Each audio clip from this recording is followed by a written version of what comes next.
الحمد للہ رب العالمین والصلاة والسلام علی سید الانبیاء والمرسلین اما بعد فاعوذ باللہ من الشیطان الرجیم بسم اللہ الرحمن الرحیم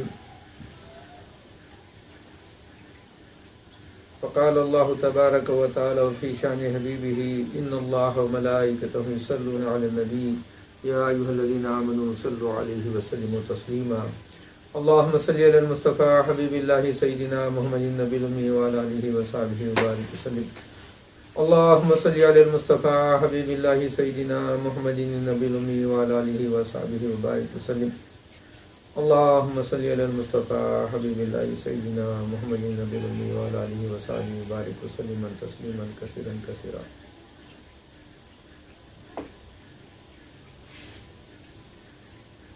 اللہ تبارک و تعالیٰ کا بے حد انتہا فضل احسان ہم پر ہوا کہ اس نے ہمیں سرکار دو جہاں وجہ وجود کائنات سبب تخلیق کائنات محمد مصطفیٰ احمد مجتبیٰ صلی اللہ علیہ وآلہ وسلم کی امت عظمیٰ میں پیدا فرمایا اور اس امت عظمیٰ میں پیدا ہونے کا فخر عظیم ہمیں عنایت فرمایا اور مزید اس کا ہم پر بے حد و انتہا فضل احسان یہ ہوا کہ اس نے ہمیں رمضان المبارک جیسے بابرکت مہینے میں دوسرے عشرہ یعنی مغفرتوں والا جو عشرہ ہے اس کے آخری ایام میں صحت و عافیت کے ساتھ دن میں روزہ رکھنے اور راتوں میں تراویح میں گزارنے اور تلاوت قرآن میں گزارنے کی ہمیں توفیق عنایت فرمائی.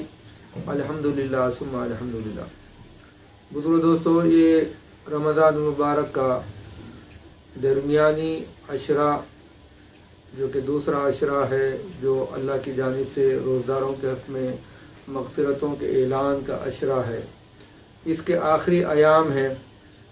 اب ایک آدھ دن کے بعد تیسرا عشرہ رمضان المبارک کا شروع ہو جاتا جو کہ اللہ تبارک و تعالیٰ کی جانب سے روزداروں کے حق میں جہنم کے آگ کے عذاب سے نجات کا اعلان کا عشرہ ہے.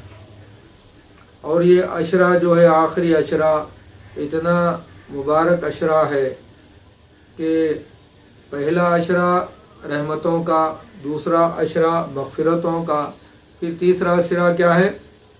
جہنم کے آگ کے عذاب سے نجات کے اعلان کا عشرہ ہے. تو جیسے جیسے رمضان المبارک کا ایک ایک دن گزرتا ہے تو اللہ تبارک و تعالیٰ کی جانب سے انعام و اکرام کی رحمتوں کی جو بارش ہوتی ہے، وہ مغفرتوں کی جو اللہ تبارک و تعالیٰ کی جانب سے انعام و اکرام ہوتا ہے تو اس میں عروج آتا ہے. اور بندے بھی جو بندگان خدا ہوتے ہیں جیسے جیسے رمضان گزرتا ہے ان کی عبادتوں میں ذوق و شوق بڑھنے لگتا ہے اور خشوع اور خضوع للہیت والی کیفیت آنے لگتی ہے. تو اس مناسبت سے حضور نبی کریم صلی اللہ علیہ وسلم کی عادت طیبہ تھی کہ رمضان المبارک کے آخری عشرے میں آپ کیا کرتے تھے؟ آپ صلی اللہ علیہ وسلم یہ دنیاوی مشاغل جو بھی ہوتے وہ تمام کو ترک کر دیتے، اپنے بیوی بچوں سے علیحدہ ہو کر کے اللہ کے گھر پر قیام کر لیتے. یعنی مسجد نبوی میں آپ صلی اللہ علیہ وسلم اعتکاف فرمایا کرتے آخری عشرے میں. تو پہلے روزہ ہے، پھر روزے کے ساتھ ساتھ دن میں روزہ رکھتے، رات میں تراویح اور تسابیح اور تہجد اور قرآن کی تلاوت وغیرہ، پھر اس کے ساتھ ساتھ لوگوں سے غمخواری کرنا، لوگوں کی جو غمخواری کرنا اور لوگوں کے ساتھ ایثار کا معاملہ کرنا، ہمدردی کا معاملہ کرنا، لوگوں کے غم بانٹ لینا اور جو بھی اللہ تعالیٰ عطا فرمایا اس میں بے دریغ اللہ کی راہ میں جو حاجت مند ہیں ان کے لیے خرچ کرنا، ان کی اعانت کرنا، ان کی مدد کرنا، یہ تمام ہوتا.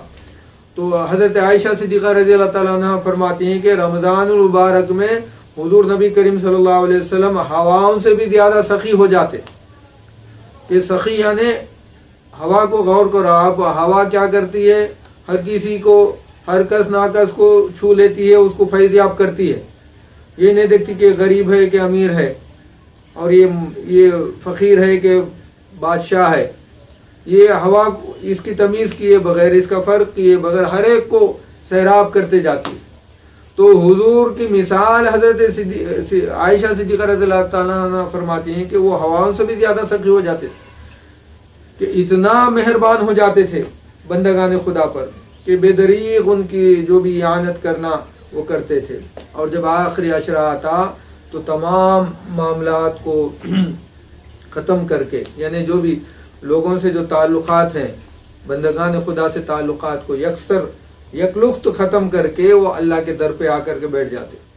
کہ آخری عشرے میں یعنی 20واں روزے کے اختتام سے پہلے، یعنی غروب آفتاب سے پہلے، یعنی چونکہ 21واں شروع ہو جاتا ہے روزہ، 21واں رمضان، تو آپ آ کے اللہ کی بارگاہ میں، اللہ کے گھر میں آپ تشریف فرما ہو جاتے، عبادت کی نیت سے اعتکاف فرما لیتے.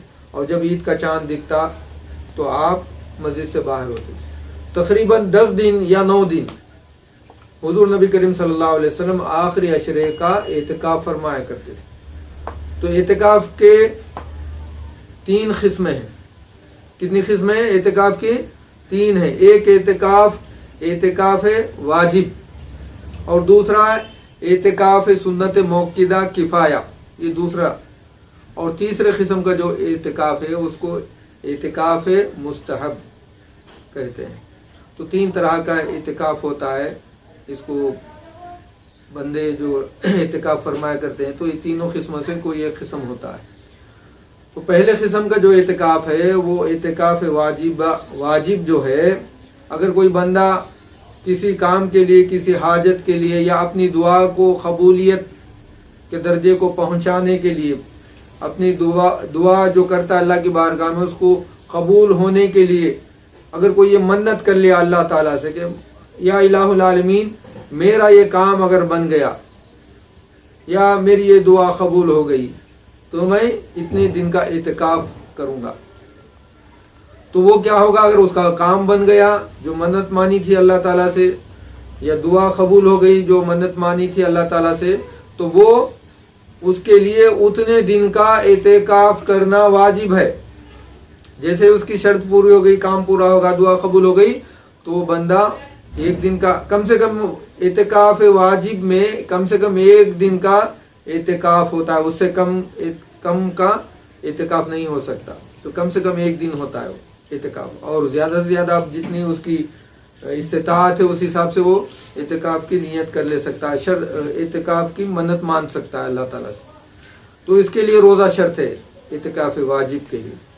اور اسی طرح اعتکاف سنت موقدہ جو کفایہ بھی کہتے ہیں اس کو، تو وہ اعتکاف جو ہے وہ 10 دن کا ہوتا ہے یا 9 دن کا، یعنی رمضان المبارک کے آخری عشرے کا، وہ عشرہ 9 دن کا ہو یا 10 دن کا ہو، تو اتنے دن کا اعتکاف کرنا وہ سنت موقدہ کفایہ والا اعتکاف، سنت موقدہ والا اعتکاف. تو اس میں بھی روزہ شرط ہے. روزہ یعنی رمضان ہے، کیسا بھی رمضان کے روزے رکھتے ہیں نا، تو اس میں بغیر روزے کے وہ اعتکاف نہیں کر سکتا. اعتکاف واجب، اعتکاف سنت میں روزہ شرط ہے. روزے کے بغیر وہ سنت اور واجب اعتکاف نہیں کر سکتا، نہیں رہ سکتا بندہ، اس کا اہتمام نہیں کر سکتا. تو اس کے لیے تو سنت موقدہ کفایہ کا جو اعتکاف ہے وہ رمضان کا آخری عشرہ ہے، چاہے وہ 9 دن ہو یا 10 دن ہو، تو مکمل پورا عشرہ اس کو اعتکاف کرنا لازمی ہے. اور تیسرا جو اعتکاف ہے وہ اعتکاف مستحب، نفلی اعتکاف. اب اس کے لیے روزہ شرط نہیں ہے، اور اتنا وقت رہنا یہ بھی شرط نہیں ہے، اتنے دن رہنا، اتنا وقت رہنا نہیں، بلکہ آپ ایک 8-10 منٹ 5-10 منٹ بھی اس کا اعتکاف کر لے سکتے ہیں. جیسے آپ مسجد میں نماز کے لیے داخل ہو رہے ہیں تو داخل ہوتے ہوتے اعتکاف کی نیت کر لی، تو جتنی دیر وہ نماز پڑھا، قرآن کی تلاوت کرا، تو باہر آ گیا تو اعتکاف ختم ہو گیا، اعتکاف کا ثواب اس کو مل جاتا. حضور نبی کریم صلی اللہ علیہ وسلم ارشاد فرماتے ہیں، اعتکاف کی بڑی فضیلتیں احادیث شریفہ میں آئی ہیں. حضور فرماتے ہیں جب تک بندہ اعتکاف میں رہتا ہے مسجد میں تو وہ ہر قسم کے گناہوں سے بچ جاتا ہے. یہ بہت بڑی نعمت ہے. آپ معاشرے میں رہیں گے، لوگوں میں رہیں گے، کسی کی غیبت سنتے، کسی کی غیبت کرتے، کسی کو برا بھلا کہتے یا کسی کا برا بھلا سنتے، کسی پر تہمت، نمیمت، جھوٹ، فریب، سارے معاملات ہیں اس میں، بازار گرم رہتا ہے، تو ہر طرح کے گناہ سے وہ محفوظ ہو جاتا ہے. گویا معتکف جو ہے اعتکاف کرنے والا گناہوں سے محفوظ ہو جاتا ہے. یہ بہت بڑی نعمت ہے اس کی.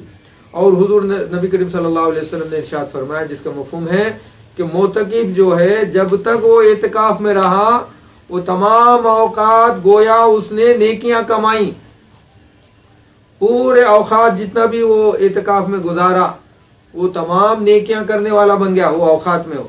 تو کتنی بڑی نعمت ہے، کتنی بڑی سعادت ہے کہ ہر لمحہ لمحہ نیکی لکھے جا رہی ہے اس کے نام اعمال میں.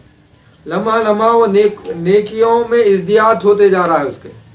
اور حضور نبی کریم صلی اللہ علیہ وسلم نے ارشاد فرمایا کہ اعتکاف سنت جو ہے، سنت موقدہ، یعنی رمضان المبارک کے جو آخری عشرے کا جو اعتکاف ہے اس کی فضیلت یہ بیان فرمائی کہ معتکف کے لیے اللہ تبارک و تعالی 2 حج اور 2 عمرے کا ثواب اس کو عطا فرمائے.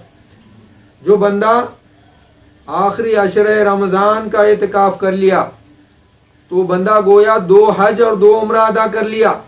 تو کتنی بڑی نعمت ہے بھائی. 2 حج کرنا کس کو نصیب ہوتا ہے، 2 عمرے کرنا کس کو نصیب ہوتا ہے.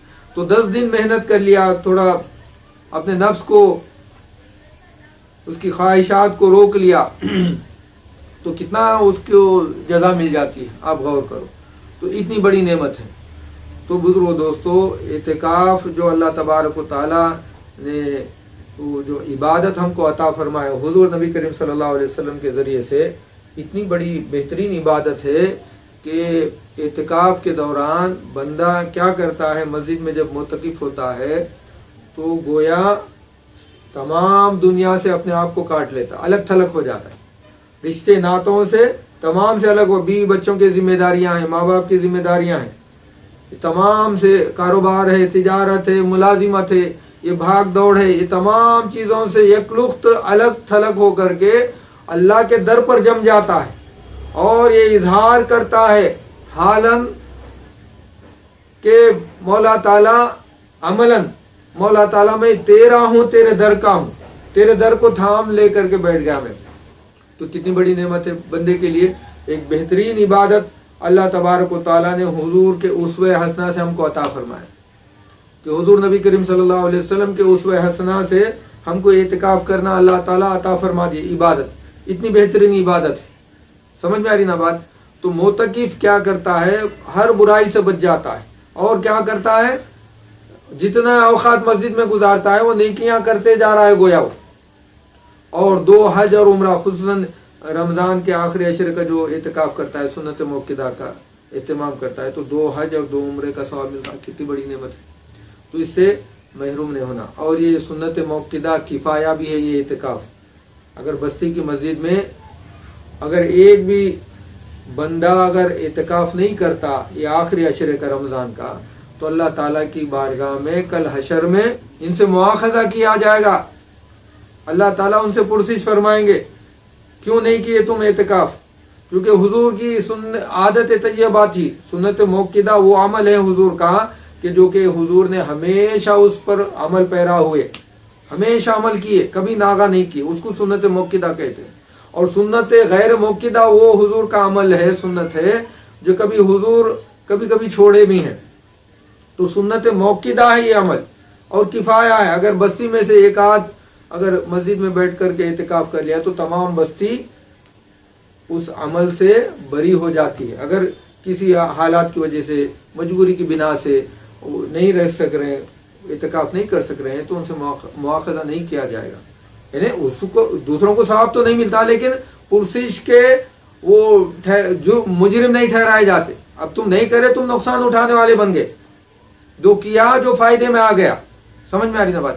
اگر کوئی بھی مسجد میں نہیں رہا، اعتکاف نہیں کیا، یہ سنت موقدہ کفایہ والا، تو تمام بستی کے جتنے بھی لوگ ہیں وہ مجرم ٹھہرائے جاتے ہیں. کل اللہ کی بارگاہ میں ان سے پرسش کی جائے گی. دنیاوی فضول باتیں کرنا مکروہ ہے اعتکاف میں. فحش کلامی کرنا مکروہ ہے اعتکاف میں. ساری جتنے بھی غیبت ہے، نمیمت ہے، سارے تو گناہ ہیں، لیکن اعتکاف کو مکروہ بھی کر دیتا ہے. تو ایسے باتوں کا مرتکب نہیں ہونا. اگر ویسے باتیں آ رہی تو خاموش بیٹھ جانا عبادت ہے. سمجھ میں آ رہی نا بات. ضرورت کے مطابق بات کرنا جائز ہے. اعتکاف کے دوران ضرورت کے مطابق بات کرنا، کسی کو درس دینا یا درس لینا دینی، اور کتب دینی کا مطالعہ کرنا، قرآن کریم کی تلاوت کرنا. سمجھ میں آ رہی ہے؟ مسئلے مسائل جو دین کے مسائل ہیں شریعت مطہرہ کے، اس کو بیان کرنا، سننا، سیکھنا، سکھانا، یہ اعتکاف کے دوران جائز ہے، کر سکتا ہے بندہ. اور معتکف کے لیے مسجد میں کھانا پینا اور سونا جائز ہے. اعتکاف معتکف کے علاوہ دوسروں کے لیے کھانا پینا جائز نہیں ہے. صرف جانا، نماز پڑھ لینا، واپس ہو جانا. کھانا پینا ان کے لیے جائز نہیں ہوتا، سونا بھی جائز نہیں ہے. سمجھ میں آ رہی بات؟ بہت سارے لوگ کو پتہ نہیں ہے مسائل کا، تو جاتے ہیں مسجد میں، جیسے نماز پڑھتے ہیں سو جاتے ہیں، آرام کر لیتے ہیں. تو ان لوگوں کے لیے جائز نہیں ہے. اگر کسی اور کھانا پینا بھی معتکف کے علاوہ دوسروں کو جائز نہیں ہے، منع ہے، مسجد میں نہیں کھانا ہے. ہاں معتکف کے لیے اجازت ہے، وہ کھا بھی سکتا ہے، پانی وغیرہ مشروب وغیرہ پی سکتا ہے، اور آرام بھی کر سکتا ہے، یعنی سو بھی سکتا ہے مسجد میں معتکف. ان کے علاوہ دوسروں کے لیے جائز نہیں. تو سمجھ میں آئی نا بات؟